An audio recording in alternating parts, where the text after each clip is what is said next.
Hey HOA, today we're going to wrap up the course of the Civil War by taking a look at 1865. And a reminder, these are the questions that we are hopefully going to have answers to by the time we get done with this.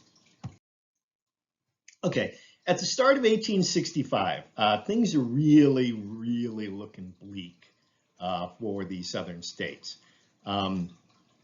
Their trade is down to a tiny trickle of what can, get through the blockade on, dark nights when small boats can slip through the blockade. Most of the Confederate forces are pinned down in trenches.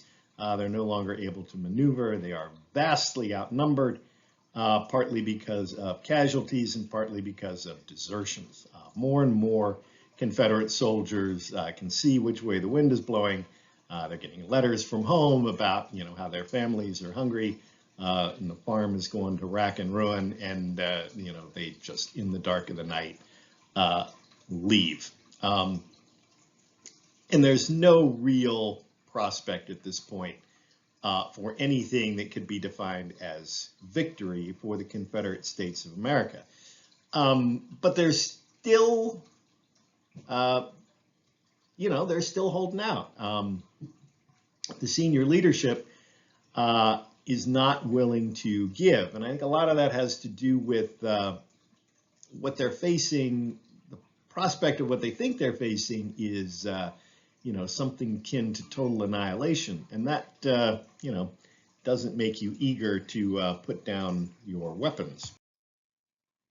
But a sign of the desperation that we're getting to is in January 1865. Now remember, a year earlier, this idea had been floated around and had been roundly rejected as just insane. But here we are a year later, and now it's General Lee who's proposing that emancipation and enlistment of slaves would be a really good idea to get some more manpower for the Confederate Army.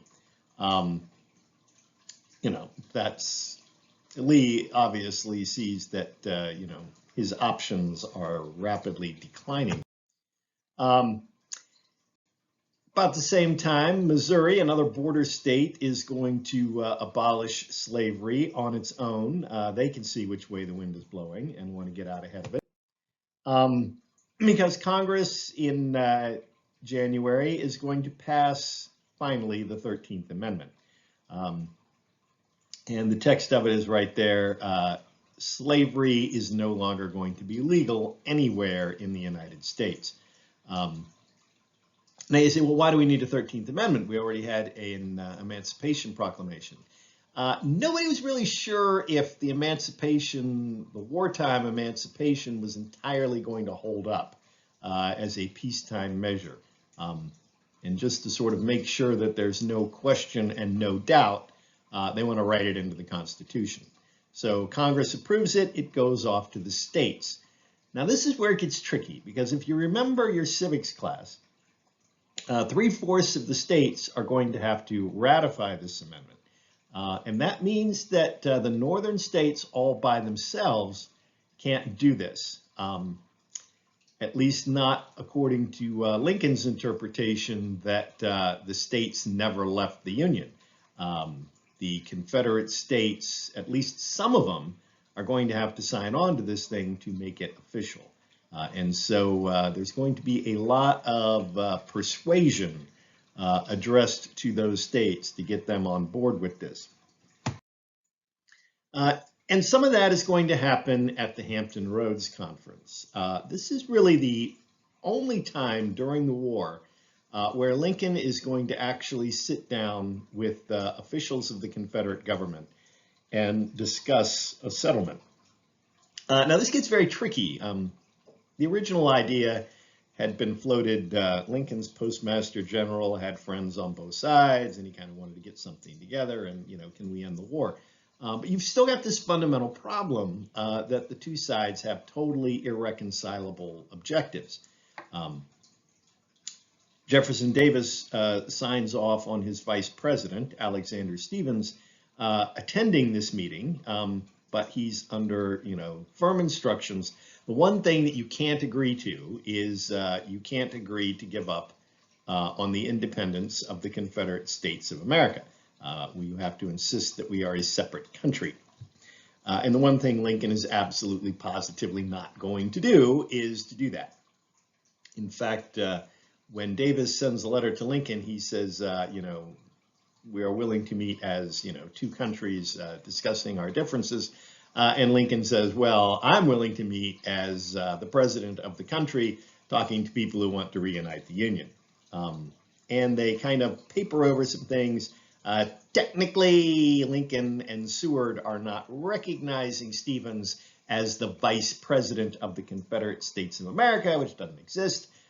Lincoln is just recognizing his old friend from Congress, Alexander Stevens. The two guys knew each other before the war. They were both Whigs back in the day, and on that basis, Lincoln is going to meet and discuss. And Lincoln's going to offer a number of possible compromises on slavery. He says, look, we've got this 13th Amendment. It has passed Congress, but it has not yet passed the states. And maybe if you guys, come back into the Union and, reunite, we don't necessarily have to pass that language in that particular way. Maybe we can talk about, a slower implementation of, the end of slavery. Lincoln's pretty clear that all the slaves that have been given their freedom are going to keep their freedom. But he says, we can talk about the slaves that are still in bondage. We can talk about compensated emancipation. We can talk about all kinds of things. Now, to some extent, Lincoln is going out on a limb here because Congress is not going to be excited about, paying the Confederates to rejoin the Union. That's going to be a very tough political sell. But I think Lincoln is really just sort of looking to cut a deal here and, work out the details later. But regardless, they can't come up. The Confederates propose, well, why don't we have a temporary ceasefire and send a joint army down to Mexico to throw the French out, and then, we'll all be, in a better mood to discuss details. And Lincoln's like, no, doesn't sound like a good idea. So nothing's going to come of this directly, except a clear understanding on the part of the Confederate government that they are not going to get independence from Abraham Lincoln. And meanwhile, the war continues. February 1865, Charleston is finally going to surrender. After an extensive bombardment, basically warships in the harbor, just sort of lobbing cannonballs into the city until somebody runs up the white flag. Charleston, like so many other southern cities, is going to suffer a great deal of damage. And this is one more, yet more damage that is going to have to be repaired at some point after the war. Who's going to pay for that? Europeans are starting to get the message. In March, the Spanish are going to renounce their temporary recolonization of the Dominican Republic, and the Dominican Republic is once more going to be a republic. Interestingly, a few years later, they're going to actually apply to be annexed by the United States. They really didn't think independence was going to fly. It's just, you're a little tiny country and it's a big bad world and hard to defend yourself. Then President Grant is actually going to think this is a really good idea, and he's going to send an annexation treaty to Congress. But Congress is going to reject it, largely because the people of the Dominican Republic, they're all black. And, do we really want to have a state which is majority African American and 2 black senators and, a black congressman or 2? Congress was pretty much of the opinion that we got enough racial problems already. We don't need any more. So Dominican Republic is going to be and continue to be an independent country. Congress is going to, in March of 1865, create something called the Freedmen's Bureau. And this was intended to sort of deal with all the economic disruption caused by the war, all the destruction of cities and destruction of plantations, etc. You have a lot of people in the South, black and white, who are, going hungry and, in pretty bad shape. And then the additional situation is the freed slaves need some transition. They need education. They need, some opportunity to get a start. The American economic system doesn't work very well when you're starting from nothing. They need some land and some capital to purchase tools and seed and that kind of thing. And the Freedmen's Bureau was an attempt to do that. And we're going to see in the next subunit kind of how that works out. Lincoln is going to be sworn in March 4th, 1865 for his second term. And this is the famous takeaway quote from that speech. What he's basically laying out here is, okay, guys, the war is largely over.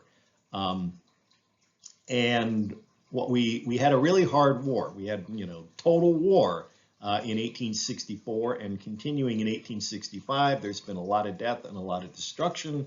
But now that it's over, or now that it's almost over, we need a gentle peace. Lincoln is already thinking about what comes next.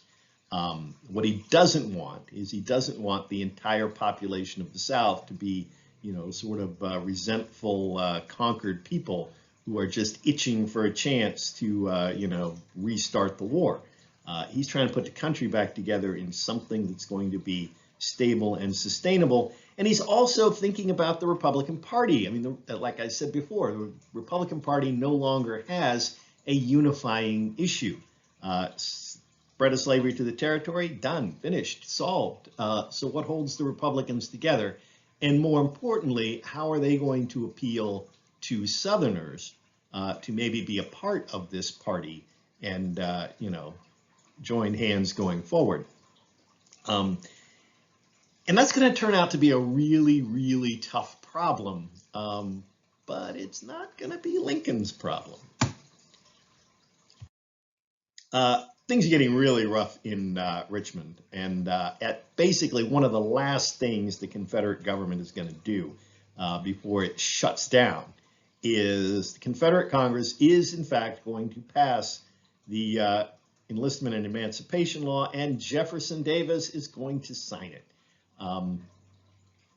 There's only a handful of slaves that are going to fall into this category, and they're mostly going to be orderlies and medical types people, ambulance drivers, that kind of thing. But, at least technically, they're going to abandon slavery, at least in part, before they abandon the idea of independence. And this is going to become part of the post-war myth of kind of what the war was all about. And we'll be talking more about that in the next unit, too. Early April, fall of Richmond. Basically, it gets to the point where General Lee says, look, I've lost so many soldiers. It's just a matter of hours before the Union Army comes crashing through these trenches, and that's going to be the end. And he sends a message to President Davis saying, y'all might want to get out of the city. Very famous scene. It's Sunday morning, and all the President Davis and his cabinet are in their front pew at the, the main church where all the best people go in Richmond. And an officer walks in and hands Davis a note, and the color drains out of Davis's face, and he gets up and, leaves the service while it's going on. And then more soldiers come and deliver more messages, and all of the cabinet members leave. The color drains out of their face, and they leave, and it's the beginning of the end. They're going to pack up the papers as much as they can, what's left of the Confederate treasury, and make their way south while the railroad is still open. Behind them, Richmond is going to pretty much burn to the ground. Some question, probably it happens when the Confederates on the way out burn the warehouses so the Yankees don't get the supplies, and since there's nobody there to fight the fire pretty much spreads throughout the city. So when the Union Army marches in, what they're going to find out is a burned out husk of a city with a bunch of poor people and now former slaves, just sort of wondering, okay, what happens next? Lee's army is going to try to make its way to the mountains of Virginia, where presumably there were supposed to have been supplies stockpiled, so they wouldn't starve to death. Turns out the supplies never showed up. So it's pretty clear to Lee, when he gets a few miles west from Richmond, that it's the end. He can't beat his men. He's surrounded by a Union force that's, what is that? 4, 5, 6 times the size of his army. Lee had gotten orders from Davis that when it got to this point, crunch time, what Lee was supposed to do was order his men to just sort of scatter as individuals, make their way as individuals the best they could up into the hills and, start a guerrilla war. Continue to resist for the next, 30, 40 years, if possible, and make Virginia ungovernable so that eventually the Union would have to say, we got to give these people independence. I mean, think Afghanistan. Ununiformed guerrillas sort of making attacks in the dark of the night and then melting into the civilian population in the daytime. Lee took a look at that order and basically tore it up and said that would be insane. I have too much respect for my men and too much respect for Virginia to, basically tear the whole place down like that. So Lee is going to send a message to Grant and say, it's time to surrender. Lee shows up at the meeting, dressed in his finest uniform, which he's kind of had packed away for a while for just this occasion. Grant is sort of there, dressed in his usual whatever he's got. It's a very, friendly meeting given the circumstances. Grant reminds Lee that they met back in Mexico during the war, and Lee says, "I don't remember. You were not important back then." It just kind of is what it is. They come to an agreement. Lee's men are going to lay down their arms and be basically sent home. They're allowed to take their horses and their sidearms, because pistols, because it's dangerous on the way home. There's a lot of disruption afoot, but the war is pretty much over. And Lee tells his men, "Go home, be a good Americans. That's it. You did the best you could, and no shame." You could make an argument, and people have made an argument that for this act, for not letting the war become just sort of a guerrilla conflict that would last for a generation, that's really, if you're going to honor Robert E. Lee, that's what you should honor him for, is the fact that he helped bring the war to an end. Does that make up for everything else? I don't know. I'm not the judge of that. That's something that gets handled above my pay grade. But you certainly can make an argument both ways. Lincoln's going to make his way to Richmond and actually get a chance to walk through the city, much to the dismay of his staff, because the place is still pretty rough and wild. He actually goes to Jefferson Davis's office, sits behind his desk, and that's all very cool. And then he goes home, and he's thinking, wow, the war's almost over. Maybe it would be nice to have an evening out, take Mrs. Lincoln to a play, and it's not going to work out very well. John Wilkes Booth had been sort of connected with the Confederate spy network. He had, at one point, he was thinking about kidnapping Lincoln and holding him for ransom or to exchange for Confederate prisoners. That plan had sort of gone by the wayside. And then, remember the Dahlgren affair. He decides that what really needs to happen is he's going to shoot Lincoln. But he's not just going to shoot Lincoln. The original plan was going to shoot Lincoln, going to shoot Vice President Johnson, and shoot Secretary of State Seward. The idea being, I guess, that this would throw the entire Union government into chaos, and that would give the Confederates a chance to, I don't know exactly what. Booth decides he's going to shoot Lincoln, and he succeeds at that. At the same time, one of his associates is going to visit Secretary of State Seward, who was bedridden. He'd been injured in a carriage accident, and he actually manages to wound Seward with a knife, but does not manage to kill him. The guy who was supposed to kill Vice President Johnson completely chickened out and was headed for Rockville.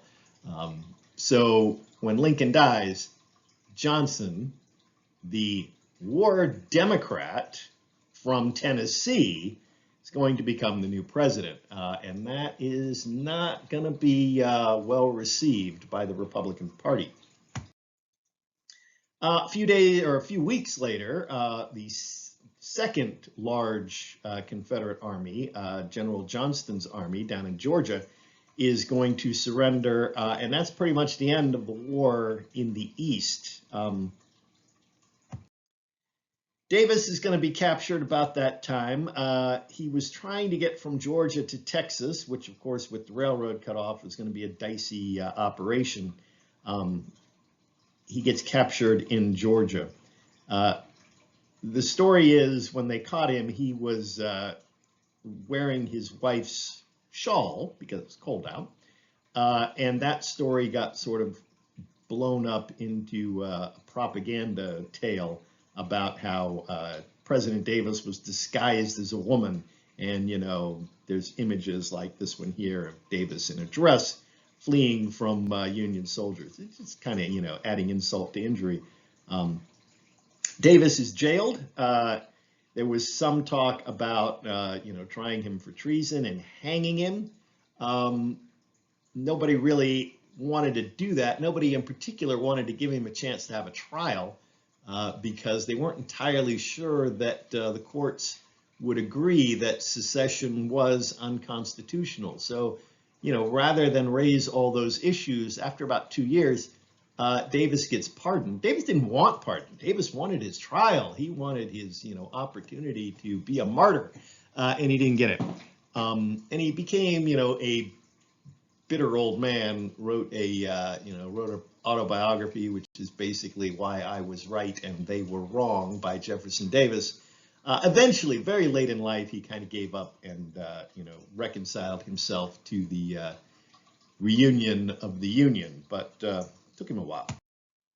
June 19th, 1865 is going to be a significant day. Texas is kind of the last part of the Confederacy that comes under Union control. And on June 19th, the announcement is going to go out from the Union general in charge that, hey, there's this thing called the Emancipation Proclamation and the slaves are all free. And this is going to become, for modern people, the holiday of Juneteenth, which is sort of an attempt to kind of pick a day to commemorate the end of slavery. We know that slavery didn't end on one day. It ended over a long period of time. And it ended largely because of the actions of the slaves themselves, not so much that they were freed by somebody. They freed themselves with the help of somebody. But there you go. People like holidays. The last Confederate army in the field to surrender is in June.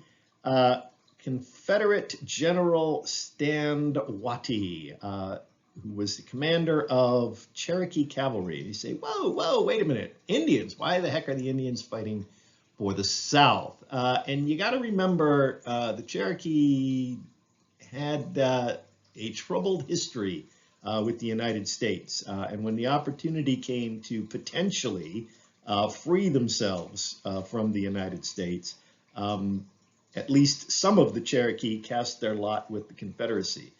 Didn't work out very well, but there you go. And apparently we're more dedicated to that project than anybody else. But June of 1865, the war really and truly is over. Just to wrap up a couple of elements, Robert E. Lee was not tried for treason and not hanged for much the same reason Davis wasn't. He got the offer to become president of Washington College.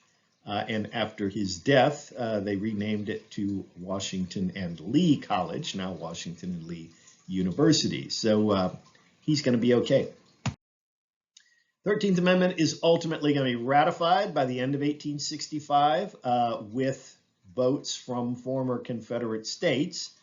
Georgia is going to put it over the line. And only at that point, when it is constitutionally required, are border states, Delaware and Kentucky, finally going to end slavery. So even in the border states, I mean, that's half the border states clinging on to slavery until the absolute last possible moment. Just to wrap things up with Mexico, the following January, 1866, the French are going to withdraw from Mexico. Pretty much once the Union Army was in Texas, Grant didn't want to immediately send the army across the border into Mexico, but what he did do was send weapons, lots and lots of weapons, because the one thing the Union Army has in late 1865 is weapons that they don't need. So weapons and ammunition start flowing in large numbers to President Juarez and his independence-minded forces, and they are pretty much going to turn the tide in Mexico. And, you know, seeing the possibility that the Americans could come in, Napoleon III is going to recall the French army. Emperor Maximilian, who was the younger brother of the emperor, the Habsburg Emperor of Austria, who had kind of been hired as the Emperor of Mexico and didn't have the good sense to get out of Mexico while he had a chance. He is going to be captured eventually by the Mexicans, and President Juarez is going to order him executed. A lot of Europeans were kind of appalled by that. You know, you could have just sent him home. But Juarez wants to make a point, and the point is, don't you be freaking messing with Mexico. Mexicans want their independence, and they're not interested in Europeans interfering with that. And, you know, message received. Nobody's going to mess with Mexico after that. Interestingly enough, Emperor Maximilian's nephew is going to play a role in future history.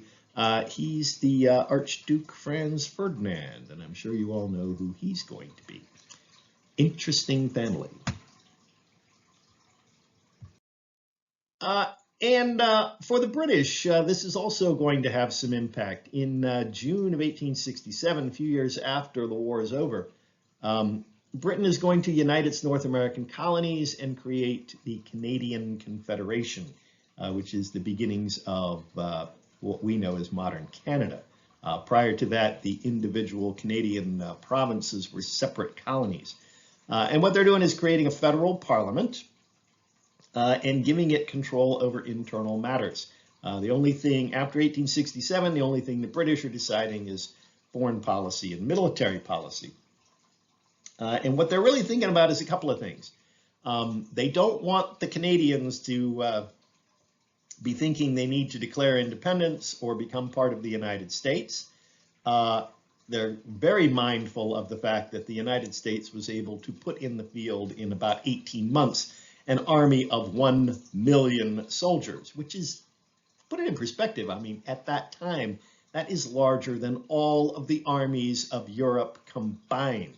So the British, by 1867, know that if push came to shove and the United States wanted to invade Canada, they're going to take it. So it would be helpful to have good relations with the United States and keep the Canadians happy. And part of that good relations with the United States is 1871. The British are going to reach an agreement to settle the Alabama claims. Now, these are claims against not just stuff that was done by the CSS Alabama, but all the Confederate commerce raiders, ships that had been constructed in Britain and mostly had British crews, had, you know, done damage to Union shipping during the war. All of those claims for all of those cargoes destroyed, the United States presented to Britain after the war and said, we would like you to pay for this. because, you weren't doing your job on neutrality correctly. The British initially didn't want to pay. The Americans initially said, what we will take in payment is the province of British Columbia. The British certainly weren't going for that. But in 1871, all of a sudden, the British changed their mind and decided to write a big fat check. And if you remember your history from freshman year, you might remember that 1871 is the year that Germany unified and became a substantial European power. And it's pretty clear that the British, facing the prospect of increasing competition from Germany as a European power, Britain doesn't want two enemies at the same time. So Britain figures that they've got a lot more in common with the United States, and they need to learn to live with the United States. And the Treaty of Washington is going to be the beginning of a process that is eventually going to lead to a very close relationship called the special relationship between the United States and Britain. And it's going to have a lot to do with what the United States does in World War I, what the United States does in World War II, and what the United States does at the end of World War II when the British Empire begins to collapse. And so that is something we're going to deal with in a few months when we start talking about the Cold War. But for now, there you are. Civil War is over, and we've tied up all the loose ends. So I hope you enjoyed this, and thank you for listening.